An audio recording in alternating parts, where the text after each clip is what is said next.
नमस्कार, क्या हाल चाल दोस्तों। आज बात करने जा रहे हैं गोविंदा की। जी हाँ, 80 और 90 के दशक में एक वो सुपरस्टार जो hero number one, coolie number one, छोटे मियाँ ऐसे सुपर डुपर हिट फिल्में देकर जिसने सबका दिल जीत लिया दोस्तों। एक्टिंग हो, डांसिंग हो, कॉमेडी कॉमेडी हो, सब में गोविंदा अव्वल थे। आखिर क्या ऐसा हो गया कि बॉलीवुड से अचानक गोविंदा गायब हो गए। कुछ लोग कहते हैं सक्सेस उनके सर पे चढ़ गई थी, कुछ लोग कहते हैं राजनीति में उतरने के बाद गोविंदा उसके बाद राजनीति से वापस नहीं आ पाए दोस्तों। आखिर क्या हुआ। गोविंदा ने 12 फिल्म फेयर अवार्ड जीते, फिल्म फेयर स्पेशल अवार्ड जीता है, बेस्ट कॉमेडियन का अवार्ड जीता है और 4 बार जी सिने का अवार्ड जीता। इतने सारे अवार्ड, इतनी सफलता, आखिर हुआ क्या जो कि गोविंदा इतने ज़्यादा नीचे गिर गए कि आज शाहरुख, सलमान और अमिताभ बच्चन के साथ के कलाकार आज भी काम कर रहे हैं, लेकिन गोविंदा कहीं नहीं दिख रहे हैं। कुछ लोग कहते हैं सफलता उनके सर पे चढ़ गई थी, इस घमंड आ गया था, सेट पे नहीं पहुंचते। आज इन्हीं सब बातों का खुलासा करेंगे आज। गोविंदा ऐसे एक्टर हैं जिन्होंने पार्लियामेंट में 2004 से 2009 तक काम किया। जी हाँ, राजनीति में भी इन्होंने सफलता चूमी है और 165 से अधिक फिल्मों में काम किया है, जिसमें से इनकी 100 से अधिक फिल्में हिट और सुपर हिट रही दोस्तों। अपने समय की बहुत बड़े बादशाह रहे हैं, किंग कह सकते हैं दोस्तों। चलिए शुरू करते हैं गोविंदा के बारे में। आखिर क्या था इनके पतन का कारण दोस्तों। इनके दोस्तों ने इनके साथ गद्दारी की कि बॉलीवुड ने गद्दारी की, आज उसी पे पूरी चर्चा हुई। वीडियो थोड़ा लंबा होगा क्योंकि एक एक्टर बहुत बड़ा है दोस्तों, तो वीडियो तो बड़ा बनना बनता है। गोविंदा के पास कई सफल फिल्में हैं जो अभी भी टेलीविज़न पे आती हैं तो आदमी हम लोग बैठ जाते हैं देखने। चाहे उसमें राजा बाबू हो, coolie number one, hero number one, Rajesh Khanna के साथ स्वर्ग हो, एक बार भी आदमी हट नहीं सकता है दोस्तों। रियलिटी मैं भी बता रहा हूँ, मैंने भी देखी। गोविंदा को चीची भी कहते हैं। शानदार अभिनय, फैशन सेंस और डांस तो ऐसे ठुमके लगाते थे, सबके डांस मूव वो ट्रेंड हो जाता। तब तो इंस्टाग्राम ट्रेंड चलो, उस समय इंस्टाग्राम इतना नहीं था। 80 के दशक के अंत में और पूरे 90 के दशक में सबसे ज़्यादा फेमस एक्टर में से गोविंदा थे। कुछ कहते हैं कि खान्स नहीं चाहते थे कि गोविंदा आगे बढ़े, क्योंकि गोविंदा किसी वैसे ख़ानदान से नहीं थे हाँ एक्टिंग के, जैसे आमिर खान है, शाहरुख खान है, ना बच्चन परिवार से ना कपूर ख़ानदान से। हो सकता है कि इन लोगों ने मिलकर साजिश की, कुछ भी हो सकता है फ्रेंड। और गोविंदा की पहली फिल्म थी इल्ज़ाम, 1986 में आई थी। तब से लेके उन्होंने 165 से अधिक फिल्में की है दोस्तों। इल्ज़ाम से ही तो उन्होंने पूरा तहलका मचा दिया था, बता दें। 1980 के दशक में एक एक्शन और डांसिंग हीरो के रूप में गोविंदा ने जब शुरुआत की तो लोग दीवाने हो गए। कॉमिक टाइमिंग ऐसी थी इनकी कि कॉमेडी कर देते थे। जब बड़े मियाँ छोटे मियाँ आई थी तो अमिताभ बच्चन को भी इन्होंने पीछे छोड़ दिया था उसमें। उनकी बॉक्स ऑफिस हिट फिल्मों की बात करें तो भैया इल्ज़ाम से शुरू किया, 1986 में आई थी। उसके बाद लव 86 आई 1986 में, हत्या आई थी 1988 में, जीते हम सांस 1988 में। सब सुपरहिट फिल्में थी। दो कैदी, हम। हालांकि गोविंदा ने 1992 में रोमांस में भी कदम रखा। जी हाँ, 16 और शबनम आई थी दिव्या भारती के साथ, बहुत ही रोमांटिक मूवी थी और सुपर डुपर हिट हुई थी। एक शरारती युवा एनसीसी कैडेट के रूप में अपनी भूमिका इस मूवी में अदा की गोविंदा ने, बहुत ही बेहतरीन अभिनय किया दोस्तों। लेकिन 1990 से 2000 की दशक की शुरुआत, जब सन 2000 आ गया, आमिर खान, शाहरुख, सलमान चल रहे थे और व्यस्त सितारों में से गोविंदा भी एक थे उस समय, बता दें। सब आ चुके थे मार्केट में, एक से एक सुपरस्टार। लेकिन धीरे धीरे गोविंदा सन 2000 से 95 के बाद गायब होने लगे। उनका पतन अचानक हुआ और क्यों हुआ, आज इसी बात का खुलासा होने जा रहा है। ऐसी अफवाहें थी दोस्तों कि गोविंदा सेट पर टाइम पे नहीं पहुंचते थे। बहुत अहंकारी, प्राउड आ गया था उनको कि मैं हूँ डॉन, मैं हूँ सुपरस्टार। गैर पेशेवर व्यवहार करने के कारण, मतलब निर्माता निर्देशक से तमीज़ से बात नहीं करते थे। इस ऐसे दावे हैं गोविंदा को सफलता ने नासमझ बना दिया था।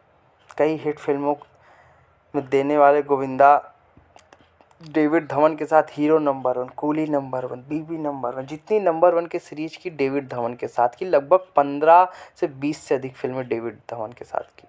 और डेविड धवन ने भी इसी वजह से उनके साथ काम करना बंद कर दिया क्योंकि गोविंदा टाइम के पंचुअल ही नहीं रहे, टाइम की वैल्यू ही नहीं।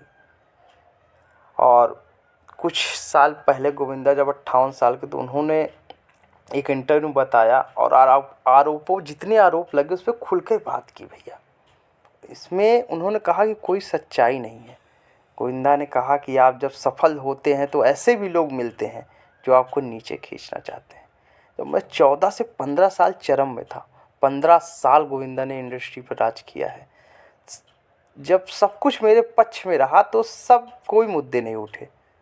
यह फिल्म उद्योग है, बदलते समय के साथ लोग भी बदल जाते हैं, ऐसा गोविंदा ने इंटरव्यू में बताया।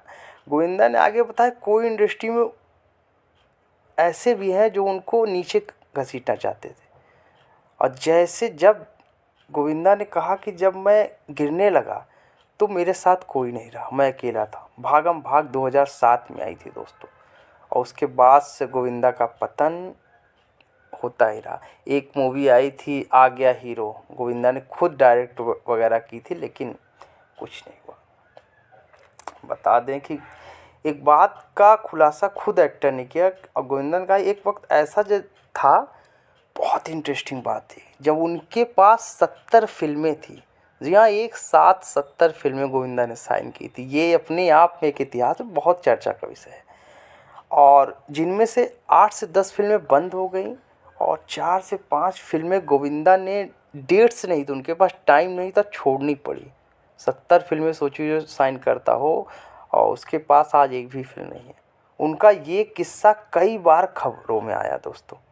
वैसे तो कई किस्से मशहूर हैं, लेकिन एक किस्सा और बताता हूँ। फिल्म खुद्दार की शूटिंग जब चल रही थी, बहुत बेहतरीन मूवी थी खुद्दार, गोविंदा का कार एक्सीडेंट हो गया था जिसमें गंभीर चोट भी लगी थी गोविंदा के। इसके बारे में जब क्रू के लोग बताते हैं कि पता चला कि शूटिंग कैंसिल कर रहे हैं।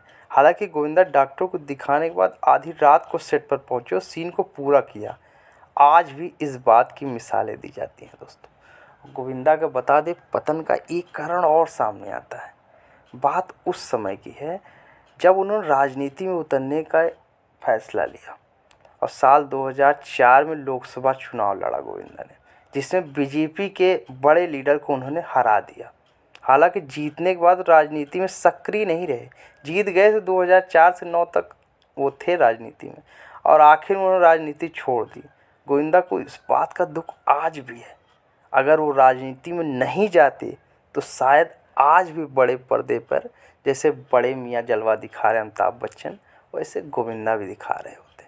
इस बात का मलाल गोविंदा को आज भी है दोस्तों। गोविंदा के कई दोस्त बताते हैं कि गोविंदा कभी काम पे टाइम पे नहीं आते थे, कामचोर हो गए थे। जब काम पर आते तो बेहतरीन कलाकार होते। वो कहते हैं कि जो व्यक्ति 16 और शबनम आंखें जैसी हिट फिल्में दी है, वो शख्स बड़े मियाँ अमिताभ बच्चन पर भारी पड़ गया। जी हाँ, बड़े मियाँ छोटे मियाँ आई थी तो अमिताभ बच्चन पर भारी पड़ गए थे गोविंदा, बता दें। उन्होंने कहा गोविंदा बहुत अच्छे, बहुत टैलेंटेड है, लेकिन उनको टाइम की कदर नहीं है और जो टाइम की कदर नहीं करता, टाइम उसकी कदर नहीं करता। बता दें दोस्तों, एक बात और जानिए कि अचानक फिल्म की शूटिंग के वक्त गोविंदा मेकर्स को खूब दौड़ाया करते थे। एक डायरेक्टर बताते हैं, इंटरव्यू नाम नहीं लूँगा, कि अचानक एक सस्पेंस थ्रिलर की शूटिंग करनी थी जो लगातार डिले हो रही थी। तब गोविंदा से अपील की गई कि अब इसे कर लेते हैं, बहुत डिले हो रहा है। तब गोविंदा ने कहा कि ताज होटल में रूम बुक करो और 11 बजे रेडी होकर आ जाऊँगा।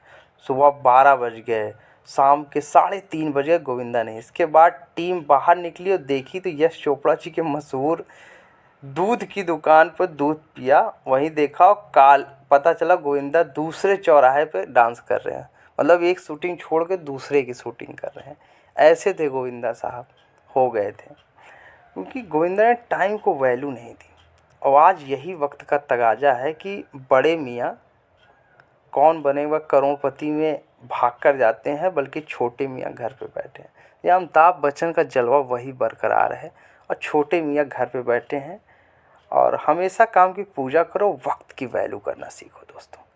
जी हाँ, ये वीडियो कैसी लगी हमें कमेंट बॉक्स में ज़रूर बताइएगा। अगर इसमें मैं कुछ मिस कर रहा हूँ कि गोविंदा की असफलता का क्या कारण है, क्यों बर्बाद हुए गोविंदा, आपको क्या लगता है? क्या खान्स नहीं चाहते थे, कपूर नहीं चाहते थे, बच्चन नहीं चाहते थे कि एक बाहर का कलाकार गोविंदा जिसका कोई सरनेम नहीं है, कोई इंडस्ट्री से ज़्यादा ताल्लुक़ नहीं है, उन्होंने बर्बाद किया कि बॉलीवुड ने बर्बाद किया कि गोविंदा ने खुद अपने आप को बर्बाद किया? आपको क्या लगता है? कंक्लूज़न हमें कमेंट बॉक्स में बताइएगा। Thank you so much for watching, thank you for supporting. और गोविंदा हमारे हमेशा आइडल रहेंगे, हीरो नंबर 1।